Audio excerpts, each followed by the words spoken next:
टंडोलिया सिंधियाना news network के reporter Faraz Ahmad मूजिब 11 जुलाई ते पूरी दुनिया में मल्हाई जंदड़ आबादी के आलमी ॾींहं के हवाले से टंडोलिया वेझो मूसा खटियाण में पॉपुलेशन वेलफेयर डिपार्टमेंट तरफा मारी स्टॉप्स सोसाइटी और ग्रीन स्टार के गॾियल ताउन से माण्हुनि में शौर पैदा करण लाइ पॉपुलेशन वेलफेयर ऑफिस मूसा खटियाण का गर्ल्स प्राइमरी स्कूल ताईं जागरूकता रैली कढी वई। जंहिं बाद स्कूल में औरतुनि लाइ मुफ़्त मेडिकल कैंप और नंढनि ॿारनि के गिफ्ट ॾियण लाइ बेबी शू जो पिणु इनकाद कयो वियो। Taluka population welfare officer madam Sadia Memon, district manager Marie Stopes society Zohaib Kaka ऐं ॿियनि सिंधियाना न्यूज़ सां ॻाल्हाईंदे चयो त ही पॉपुलेशन डे के हवाले से है जो अॼोको ॾींहुं मल्हायो पियो वञे। ठीक है, 11 जुलाई पॉपुलेशन डे होंदो आहे। ही जो इनिशिएटिव वरतो है मेरी स्टॉप वारनि इनिशिएटिव वरतो है। ये कड़ी NGO है जो फलाही कम कंदी है। ठीक है, अॼु जेका ही तव्हां ॾिसो पिया हिते जेके माण्हू गॾु थिया आहिनि, जेका आबादी आई है असां वटि मेजॉरिटी जेका आई है गरीबन जी आई है, मुख़्तलिफ़ क़िस्मनि जूं माण्हुनि खे बीमारियूं आहिनि। उन जे लाइ असां हिते जेको हिकिड़ी कैंप लगाई है जेका असां उन्हनि खे दवाऊं फराहम कयूं पिया। त इहो हिकिड़ो सुठो इनिशिएटिव है जेको असांजी NGO वरतो आहे। असीं उम्मीद कयूं था त अॻिते बि इहो ई कमु जारी रहंदो। महिरबानी। ओके जी, अभी ही जो तव्हां ॾियारो पिया मल्हायो इन बारे में कुछ असांखे ॿुधाईंदो ऐं कंहिंजे ताउन सां?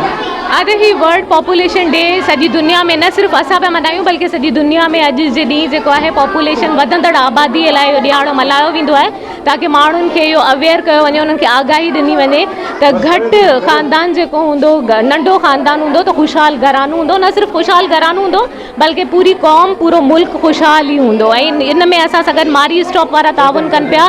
हाइजीन किट्स ऐं उन्हनि जी तरफ़ां आहिनि, कुझु मेडिसिन्स आहिनि, TSI वारा, ग्रीन स्टार वारा, उहे बि असांजा पार्टनर आहिनि। कैंप्स भी कंदा आहिनि। असां पाण बि हिते बेबी शो करे ऐं ॿारनि में इहे गिफ्ट्स ऐं गुडी बैग्स डिस्ट्रीब्यूट करियूं पिया त जीअं उन्हनि खे जेको आहे मोटिवेशन मिले ऐं ॿार बि जेको आहे उहो ख़ुशि थियनि, माइटनि खे बि हिकिड़ी मोटिवेशन मिले। वर्ल्ड पॉपुलेशन डे 11 जुलाई 2023 असां मल्हाए रहिया आहियूं मूसा खटियाण में, जे हिकिड़ो गर्ल्स प्राइमरी स्कूल आहे उन में। ऐं उनजो जेको अॼु जेको प्रोग्राम आहे population welfare department district Hyderabad, district officer Bakht Ali Sayal Sain ji team जे सां गॾु उन सां गॾु जेके पार्टनर NGOs आहिनि जंहिंमें मारी स्टॉप सोसाइटी आहे, ग्रीन स्टार आहे, ॿिया जेके इदारा फैमिली प्लानिंग ऐं मदर एंड चाइल्ड हेल्थ ते कमु करे रहिया आहिनि, उन्हनि में पार्टिसिपेट कयो आहे। जंहिंमें असां अॼु अवेयरनेस वॉक कई जेका पॉपुलेशन सेंटर खां वठी असां स्कूल ताईं पहुतासीं। उन खां पोइ असां हिते बेबी शो अरेंज कयो। उन खां अलावा हाइजीन किट्स असां हिते डिस्ट्रीब्यूट कयूं। OPD असां हिते हलाए रहिया आहियूं। उन खां अलावा अवेयरनेस सेशन अॼु जे डे जे हिसाब सां हिते अरेंज असां कया, जंहिंमें असांजो ॿुधायो वियो आहे जेको 11 जुलाई 2023 जेको इंटरनेशनली हिकिड़ो अप्रूव डे आहे पॉपुलेशन डे जे हिसाब सां, जेको वर्ल्ड वाइड पूरी दुनिया में साॻे ॾींहं ते मल्हायो वेंदो। उन सां पाकिस्तान में अॼु मल्हाए रहिया आहियूं।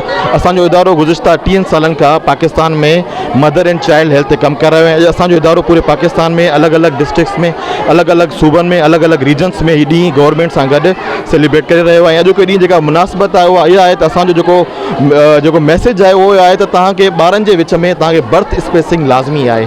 इन सां इहो थींदो तव्हांजी माउ बि सिहतमंद रहंदी, तव्हांजो ॿारु सिहतमंद रहंदो ऐं तव्हांजो मुआशिरो सिहतमंद रहंदो। असांजो मुल्क पाकिस्तान जेका रिसेंट जेका सेंसिस अञा फाइनल त थी वई आहे, अञा ताईं पब्लिश न थी आहे, जंहिंमें ॿुधायो आहे असांजी आबादी ऑलमोस्ट 25 करोड़ ते पहुची चुकी आहे।